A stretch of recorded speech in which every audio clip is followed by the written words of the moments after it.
Global warming एक बड़ी ही भीषण समस्या है जिसके दुष्परिणाम हम आने वाले 2 से 3 दशकों में देखने वाले हैं।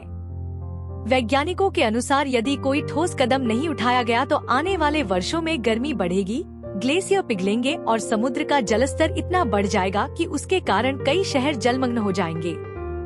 कई लोग यह बात भी कर रहे हैं कि यदि मांसाहारी लोग शाकाहार पर आ जाए तो ग्लोबल वार्मिंग को रोका जा सकता है। सुनने में यह बात थोड़ी चौंकाने वाली और कुछ को हंसाने वाली लग सकती है, किंतु जब हमने इस बात की गहराई से जांच करी तो कुछ बड़े ही दिलचस्प फैक्ट्स सामने आए। यदि आप धार्मिक प्रवृत्ति के हैं तो शायद आप मेरी बात को पाप पुण्य से जोड़कर सोच रहे होंगे, किंतु ऐसा है नहीं। यहाँ हम केवल वैज्ञानिक दृष्टिकोण वाली बात करेंगे और गहराई से सोचेंगे कि क्या वाकई में मांसाहार छोड़ देने से ग्लोबल वार्मिंग कम हो जाएगी। चलिए शुरू से शुरू करते हैं। पूरी पृथ्वी पर रहने वाले मनुष्यों की बात करें तो 78% पॉपुलेशन मांसाहार खाती है, मतलब नॉन वेजिटेरियन है। इन नॉन वेजिटेरियंस में से 65% वो हैं जो कैटल्स यानी गाय भैंस का मांस खाते हैं। हालांकि सारे नॉन वेज खाने की बात करें तो मवेशियों का मांस केवल 20 से 25% ही खाया जाता है। आप सोच रहे होंगे कि मवेशियों का ग्लोबल वार्मिंग से क्या लेना देना, किंतु लेना देना है।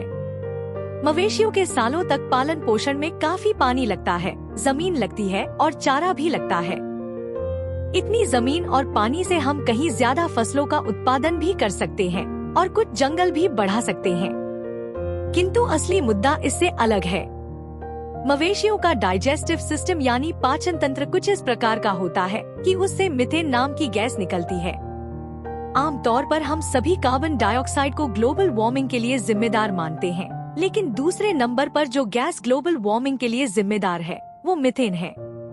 कार्बन डाइऑक्साइड 76% ग्लोबल वार्मिंग के लिए जिम्मेदार है, किंतु मीथेन भी 16% ग्लोबल वार्मिंग के लिए जिम्मेदार है। यूं तो ज्यादातर मीथेन की उत्पत्ति दीमक, समुद्र, जंगलों की आग और वेटलैंड से होती है, किंतु केवल मवेशी ही 20% मीथेन का उत्पादन करते हैं। मतलब 16% ग्लोबल वार्मिंग का 20% मवेशियों की वजह से है। इसका अर्थ हुआ कि 3.2% ग्लोबल वार्मिंग के जिम्मेदार मवेशी भी है। यदि हम यह मान ले कि एकाएक सभी मांसाहारियों ने मवेशियों को खाना बंद कर दिया तो क्या हालात बदल जाएंगे? नहीं, ऐसा नहीं, क्योंकि मवेशी तब भी रहेंगे।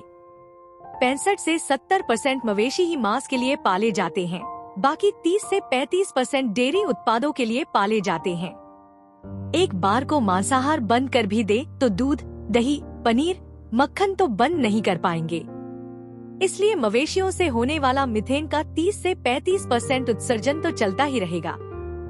इसलिए यदि दुनिया केवल मवेशियों का मांस खाना बंद कर दे तो कुछ सालों में मवेशियों की जो 65 से 70% संख्या घटेगी, उसकी वजह से विश्व स्तर पर मीथेन के उत्सर्जन में 12 से 14% तक की कमी आएगी।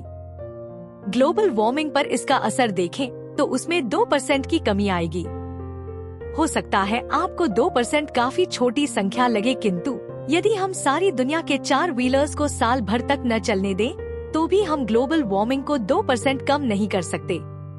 मीथेन को आप कार्बन डाइऑक्साइड से कम मत समझिएगा, क्योंकि मीथेन की गर्मी को पकड़कर वायुमंडल में रखने की क्षमता, जिसे ग्लोबल वार्मिंग पोटेंशियल भी कहते हैं, वो कार्बन डाइऑक्साइड से 80 गुना तक अधिक होती है। इसलिए मीथेन को कम मात्रा में भी यदि हम कम कर पाते हैं तो भी ग्लोबल वार्मिंग पर उसका असर अधिक प्रभावशाली होगा।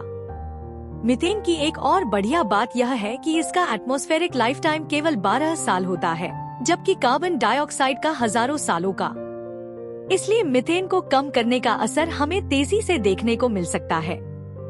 हो सकता है कि आप में से कुछ सोचे कि मवेशियों की आबादी को इस तरह से कम करना अमानवीय नहीं होगा क्या? यह बिल्कुल अमानवीय नहीं होगा, क्योंकि फिलहाल इन मवेशियों की संख्या इतनी अधिक प्राकृतिक रूप से नहीं है।